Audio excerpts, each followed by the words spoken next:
Welcome to the Unraggedy Nonprofit, a podcast where we dive deep into the world of nonprofit organizations, aiming to elevate them from good to great, from overlooked to front and center, from raggedy to unraggedy. I'm Ty Boone, your host. Welcome to the Unraggedy Nonprofit, y'all. I'm Ty Boone, your host. Hello, everybody. Wow, this is the very first episode of the Unraggedy Nonprofit. I'm so glad that you guys were able to join me. And I just wanted to talk to you today, talk to you a little bit about why the Unraggedy Nonprofit, why are people out here showing up so raggedy that I decided to start the Unraggedy Nonprofit, y'all.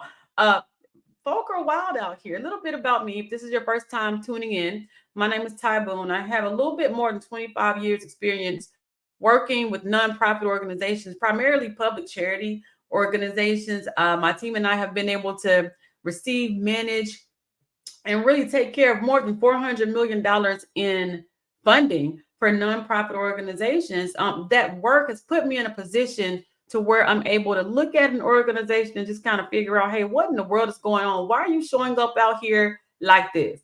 Why is nobody supporting you? Why are you struggling financially, fiscally? Why is your board showing up crazy out here in these streets? Why are you raggedy? Right. So the Unraggedy Nonprofit was started to address some of these concerns that I see with nonprofit organizations, particularly founder-led organizations. Man, it could be some raggedy organizations ever.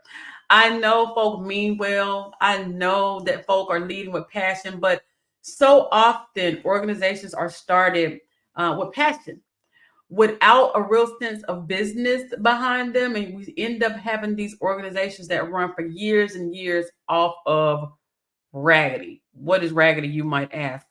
You know, being unorganized, being unable to attract funding consistently, things like not even really understanding what your mission is, what you're doing right now before you start talking about your vision and wanting people to fund your vision. Folk are just all over the place with these nonprofits. So the Unraggedy Nonprofit is here again to address some of these issues and to talk about what's wrong, what is going wrong with nonprofit organizations. Why are we most often seeing more unraggedy organizations than we are seeing ready organizations? You know, I want to blame a lot of this on the 1023 EZ for public charities. If you have started a nonprofit since 2014, you know that there was something that came to the scene called a streamlined application. The streamlined application, which is the 1023, made it faster, made it less expensive for to start profits. The problem with this application was that it didn't ask you many questions, or it doesn't ask you many questions. It's a 3-page application, right? It says, hey, are you going in more than $50,000 gross receipts? And folks say no. It asks you a little bit about what mission is, and you check a couple of boxes, and before you know it, in a few weeks' time, you are a nonprofit organization. Congratulations, right? But what happens after that? What's been happening after that is folks get these approvals and they haven't a clue. They don't know what to do. So they start out here doing the crazy things. They're thinking for the most part, and I've seen it on social media, they're thinking for the most part that nonprofits are their money hustle. So they're figuring I'll start a nonprofit, I'll get a bunch of money, I'll live my best life and be happily ever after. Or they understand that it's not their money hustle and they know that it's to serve a certain group of people, to help them to live out their purpose or whatever. But what they're doing in the ways that they run it ends up being raggedy. Follow me? People are doing the craziest things. First of all, a nonprofit organization is supposed to have a board. Most states require that there are 3 board members on board. A really good board will have 5 to 7 if you're small, maybe even more than that if you're a larger organization. But 3 is what the states say. Hey, have 3 board members and you're okay. What I'm finding is that these founder-led organizations are leaning towards starting their organization is with people they know. They're like, okay, I got to get my mom on the board. I got to get my brother on the board. People who they know, but who aren't really connected. And according to the IRS, all of these family folk aren't supposed to be on your board in a public charity. But we start these organizations and they go downhill. And we're thinking with these organizations that the first thing we're supposed to do is look for grant money. And when grant money doesn't come, we get discouraged, we start to struggle, we start to be desperate, seeking and searching for funds. This is a lot of people, especially when you're founder led. There's nobody in place, no methods in place, no C3 approval. And we're like, somebody give me a grant. For the most part, that's what it's looking like out here. And it's getting more and more ridiculous every day.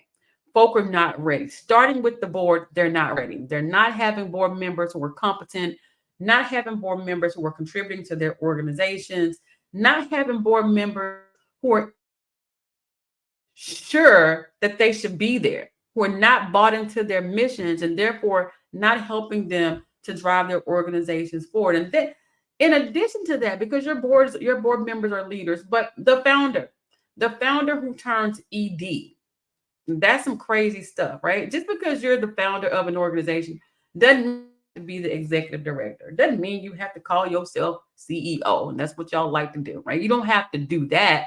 You can be the founder. You can go on about your business and let somebody else run this thing. But what we're seeing nowadays is that founders decide going to be the executive director of the organization. They don't have proper leadership abilities. They don't know anything about establishing and running a nonprofit. They just happy that they started this thing. They're thinking that they own it, which they don't. You can't own a nonprofit organization. I don't know. All this information out here is telling you different, but you do not own a nonprofit organization. A nonprofit is for the people, by the people. You're not the people, okay? Your board represents the people. But that aside, you have these founder ED who are out here thinking that they own it and they're running it like they own it, that it's theirs, that it's their personal thing. So when it comes to people like their board or their volunteer, you'll see those people kind of fall back because they feel like it doesn't belong to them. So it puts you in a state of raggediness where you're out here by yourself trying to do all the things for your nonprofit organization when it's really not your place to do. But you put yourself in that situation. So that's where you're stuck, right? In addition to that, so again, you have these leaders who are out here who are misleading the organization, whether you're misleading it because you have a board full of family members, or you misleading it because you think you own it, so you want to control it type of thing. Or maybe the next thing is programmatically, where you're not really understanding what you're doing in your programs and with your services that help you to facilitate your mission. You don't understand it, yet you're out here asking folks for money. If you don't know what you're doing and I don't know what you're doing, I ain't gonna give you no money. If you can't figure out what you're doing right now, how the work that you're doing right now is facilitating impact, you're not ready to ask for funds. You're not ready yet. And the biggest mistake that I see people make is that they get this 501c3 approval in there. They assume that because the IRS said, now we recognize you as a tax exempt organization, I am ready to be out here asking folk for money. You are not. What happens internally? What are you doing inside of your organization to shape you up and to make you presentable enough to even be worthy of somebody else's money, of somebody else's sponsorship? Randomly doing things.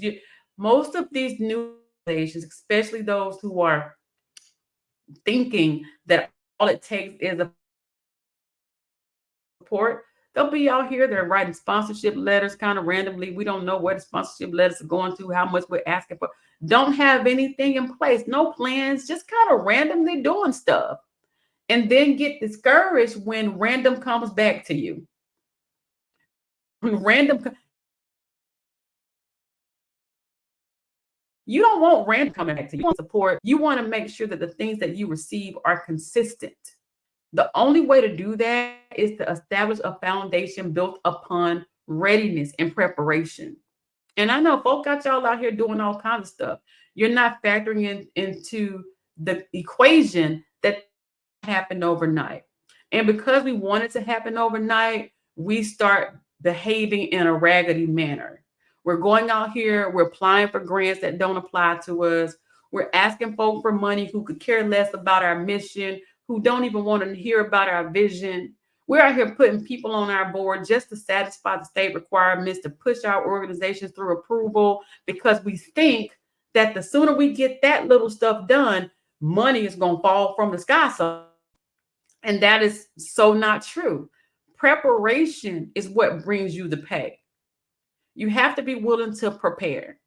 You have to be willing to understand that this is not an overnight success. This is not your money come up. This is not your money hustle. This is something that you have to be committed to with both purpose and preparation. The lack of preparation is what's causing us sporadic in our funding. The lack of preparation is what's causing a lot of you guys to be in despair and to be suffering and to be stuck with your nonprofits because you fail to prepare. You don't have the patience to wait.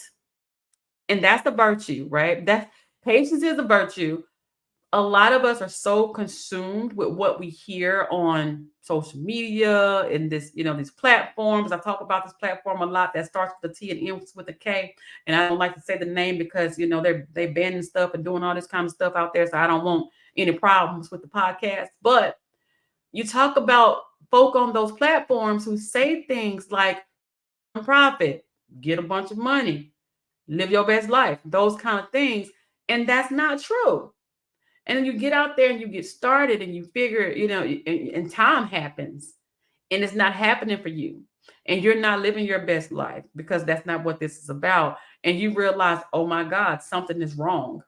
What did I do wrong? Well, you failed to prepare. You failed to understand that you have to get ready. And that being raggedy, sometimes we're so comfortable with raggedy that we don't want to be ready.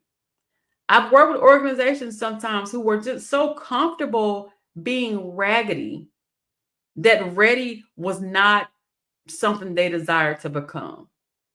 They were okay with getting an occasional grant here, getting an occasional sponsorship here and there. Some folk are so accustomed to the struggle that they don't want to be without struggle. And it's sad, especially when you're running a nonprofit organization. You're supposed to be doing this to help people, to help them to do better, to help them to change their environment, their situation, and their circumstance. But because the leaders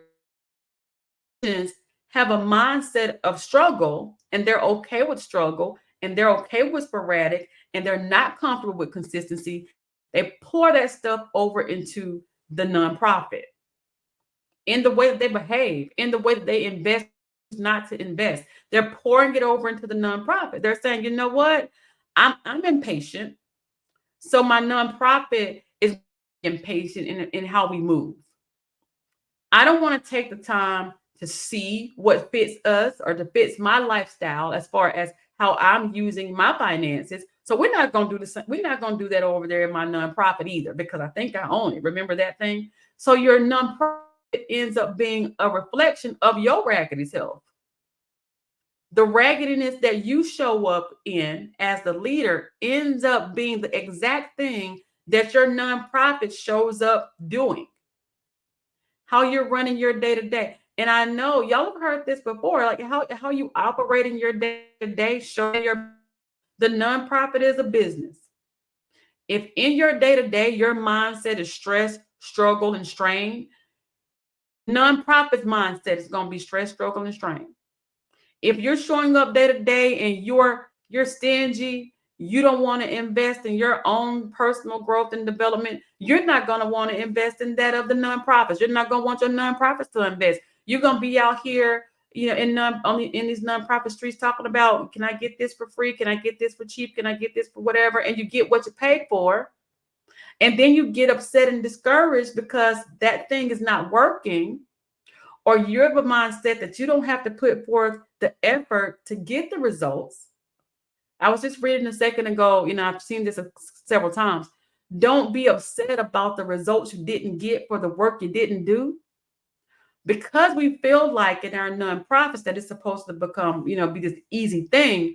We don't think times that work is going to come with it. We think somebody's going to just give us some money, that we're just going to show up, we're going to have our 501c3 paperwork done, and we're going to get some money, because that's what they told y'all on that platform that starts with a T and ends with a K, right? You're gonna live your best life. You're gonna get some grants. You're gonna get some money. You're gonna serve the people. It's gonna be fun, sexy, and cool, right? Or TLC, crazy, sexy, and cool. It's gonna be like that. You're gonna be in your nonprofit, and it's gonna be like that. And then when you find out that it's not, everybody else is the problem except for you, right? You're like, I started a nonprofit. I did my paperwork. Nobody will support me. Nobody will write me a grant for free. Nobody will do this. Nobody will do that, because your mindset is raggedy. Once you start to heal in your head, everything else will fall in place, right? Being able to operate a functioning nonprofit, a sustainable nonprofit, starts with leadership, starts with you. Whether you're the founder, ED, or somebody who was hired in the executive director role, it is your job to direct the organization. The direction of the organization is what's going to take us to its next level. If you're over here and you are not moving, you're not moving your feet, the organization is not going to move its feet. It's going to be in the same place.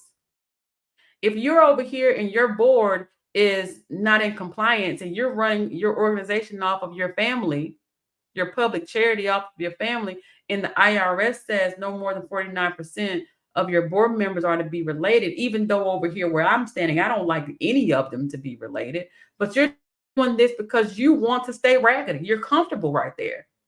You're comfortable because you feel like, hey, if my brother and my cousin Pam are running my board, then I don't have to subject myself to rejection. They're gonna say yeah to whatever it is that I ask them to do. So we gonna be raggedy, but we gonna keep moving.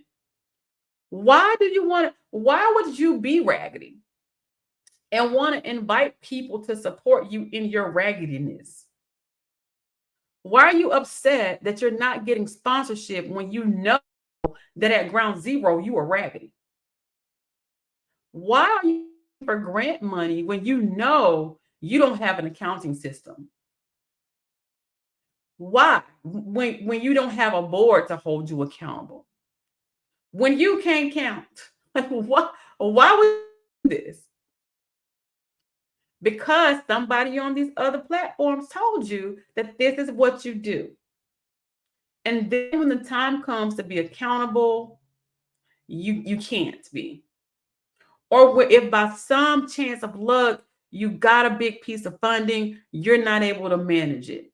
And then when you get in trouble, you're like, oh, I didn't know. I really want you guys to change the way you think. This is what the Unraggedy podcast is about. Change the way that you are thinking about public charity, about nonprofits, and what they really, really stand for. What are they supposed to mean out here?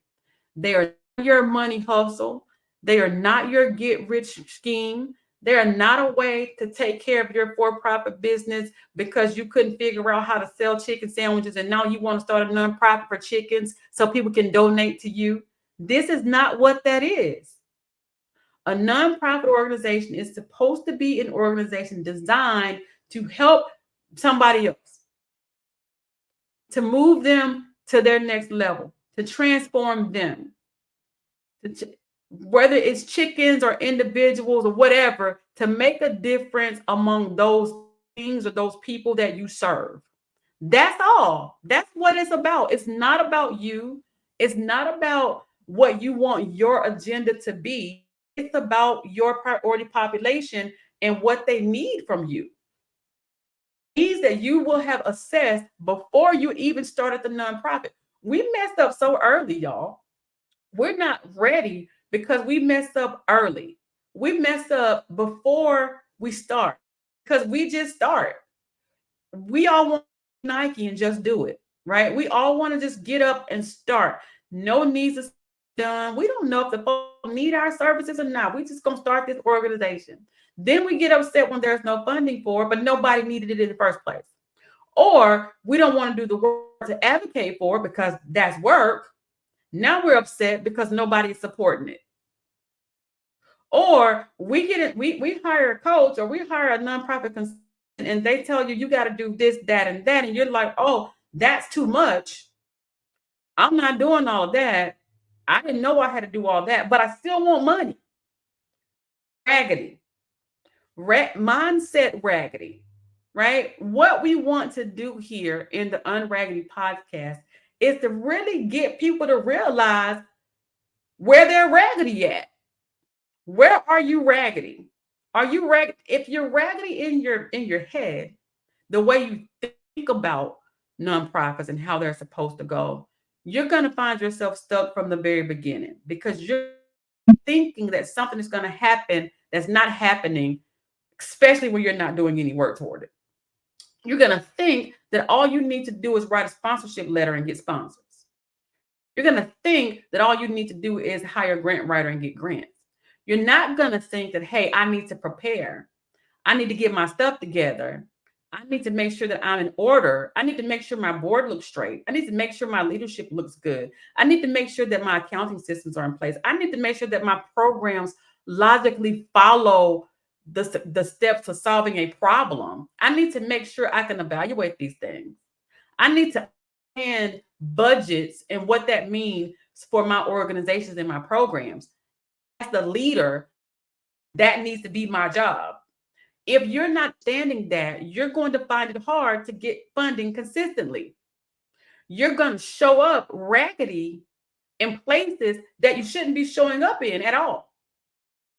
And you know what they say, you never get a second chance to make a first impression. You don't want to show up raggedy in front of a sponsor because now I don't trust you. I don't know that you're going to do what you said you're going to do if I decided to give you some support because you are raggedy and I can see it. You want to make sure that you're doing things right. Of course, y'all, nobody's perfect. Nobody's perfect. So let me put that out there. I'm not here to say, oh, you should be perfect before you start. I'm saying you should be ready before you start asking for people's money. Before you start asking folk to be in partnerships with you. Before you start asking for sponsorship, you should be ready, at least at the level of readiness that they're going to seek from you.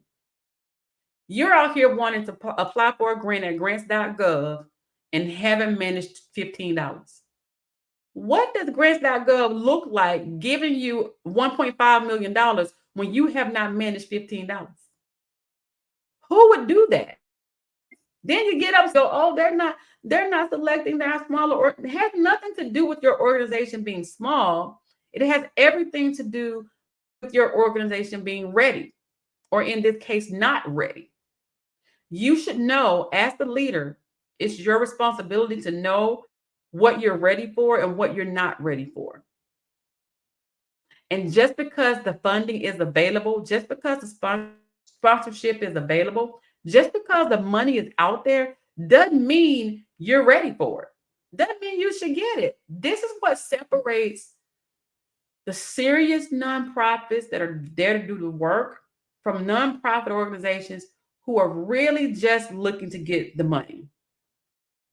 Knowing what's the best piece of funding for you, knowing what's the best sponsorship for you, and understanding why it's the best. Not just because we have the same area of interest, not just because they're giving money for the unhoused community and you're serving unhoused community, but also because you're ready to be accountable for the funds that they're going to give you if they give them to you. That your team is together, that you don't have your mama and them on your board and taking these people's money, that you have programs in place, that you understand how to manage the budget. If they were to give you $1 million, that you understand what to do with that and how to grow that so that they have a good return on their investment, which is their grant or their sponsorship or their funds. I turn down more requests to write grants than I accept them because not everybody is ready who makes a request, right? Everybody wants funding. Everybody wants you to give to find an opportunity to write a grant for them so they can get $1 million. But not everybody's ready for $1 million. And if you're not ready for $1 million, why are you here taking these people's money if by some stroke of luck they give it to you? So you can mismanage it and end up in jail. Right? Usually that's what happens, right? You want to make sure that you are ready.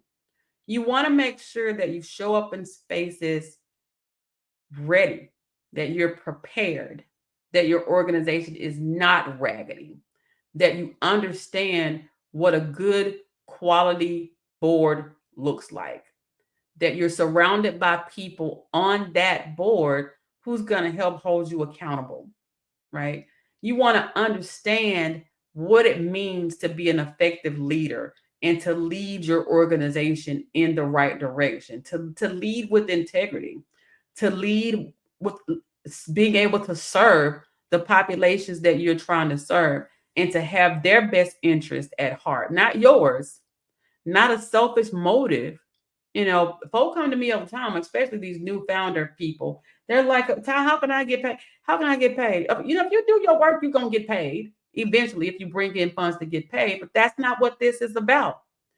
If you are in the public charity space, your number one concern is how am I going to take care of this population? If that's not your number one, you're not ready.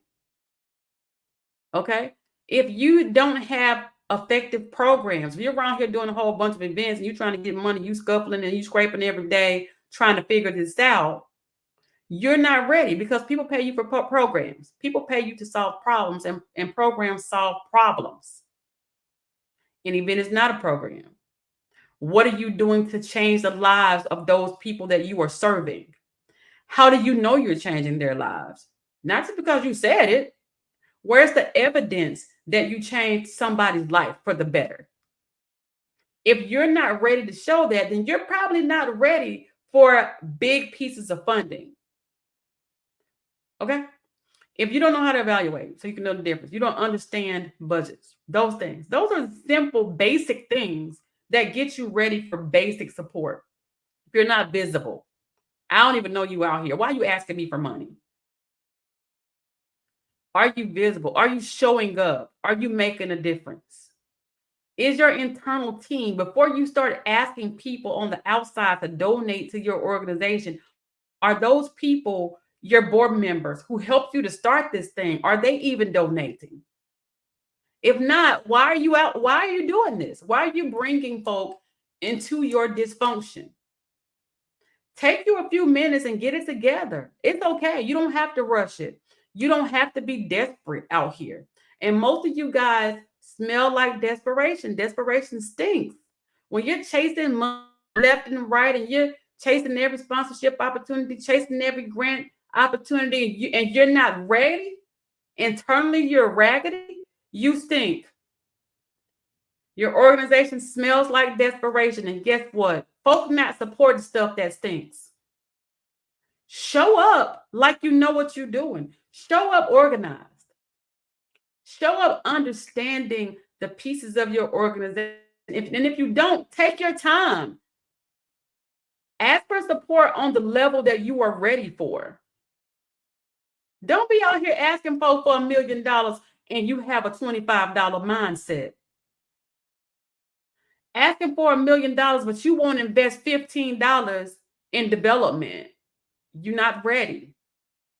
Asking for $1 million and you want to invest $100 to learn more about your organization.